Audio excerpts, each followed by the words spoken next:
Presiden Joko Widodo buka-bukaan perihal keputusan pemerintah menyalurkan bansos dalam bentuk bantuan langsung tunai mitigasi risiko pangan.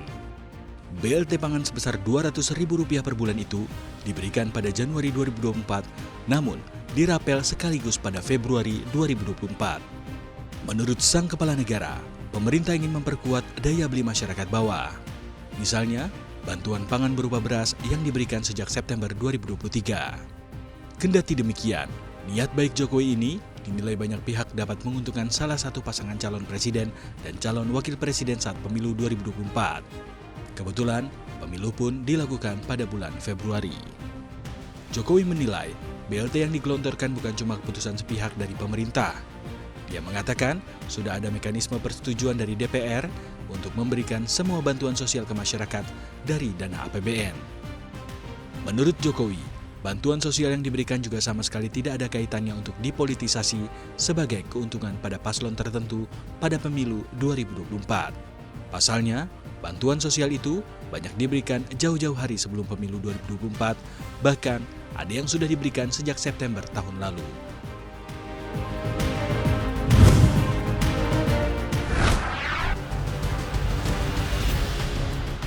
Mata uang Garuda Rupiah terbang signifikan terhadap dolar Amerika Serikat di awal pembukaan perdagangan. Rupiah sempat melonjak ke angka Rp15.675 per dolar Amerika Serikat atau menguat 0,54% tidak sampai 1 jam setelah pembukaan perdagangan. Kini, di penutupan, sang mata uang Garuda telah menguat 0,67%, semakin menjauhi di level 15.700-an. Data dari Amerika Serikat menjadi sentimen positif mata uang Garuda. Amerika Serikat merilis data jumlah orang yang mengklaim tunjangan pengangguran yang meningkat selama 2 minggu berturut-turut menjadi 225.000 pada pekan yang terakhir tertanggal 27 Januari. Angka tertinggi sejak pertengahan November dibandingkan dengan revisi naik sebesar 215.000 pada minggu sebelumnya. Hal ini memberikan optimisme pasar bahwa data ketenagakerjaan Amerika Serikat yang tidak begitu kuat dan jumlah pengangguran Amerika Serikat berpotensi mengalami kenaikan menjadi 3,8% dari yang sebelumnya 3,7%. Ketika data ketenagakerjaan Amerika Serikat tidak begitu panas, maka hal ini akan menjadi sentimen positif bagi inflasi Amerika Serikat karena berpotensi melandai untuk ke depan dan pemangkasan suku bunga dapat berlangsung sesuai dengan rencana.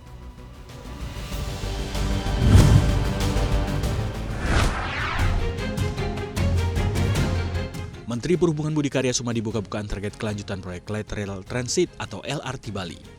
Ia menyebut proyek ini ditargetkan groundbreaking atau peletakan batu pertama pada September 2024. Budi Karya menjelaskan, dalam rencana besarnya LRT Bali akan terbentang dari Bandara Ngurah Rai sampai dengan Kemengwi. Namun, untuk tahap awalnya, kereta itu baru akan tersambung dari bandara sampai dengan ke Kute. Lebih lanjut ia menjelaskan, pembangunan LRT Bali tahap pertama akan didukung oleh dana peminjaman dari Korea Selatan. Negeri gingseng itu juga telah berkomitmen untuk melakukan studi kelayakan proyek. Namun, ia tidak merinci seberapa besar pinjamannya. Sebelumnya, Budi Karya pernah menjelaskan porsi tanggung jawab proyek ini. Pemerintah daerah Bali akan menjadi pemegang saham mayoritas 51%. Sementara, untuk pemerintah pusat akan memegang saham sebanyak 49%.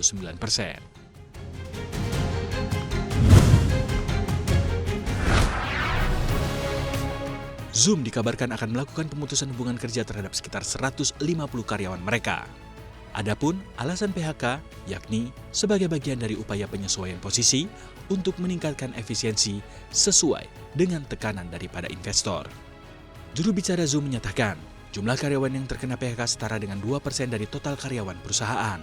Pihak Zoom akan terus melakukan evaluasi tim secara rutin untuk memastikan kesesuaian dengan strategi perusahaan.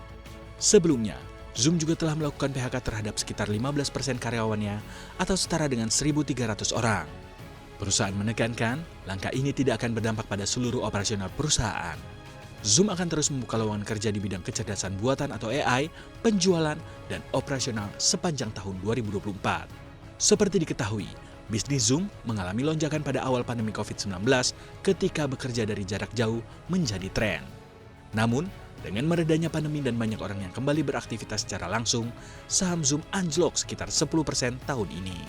Selain Zoom, lebih dari 100 perusahaan teknologi lainnya juga melakukan PHK yang secara keseluruhan mempengaruhi sekitar 30.000 karyawan.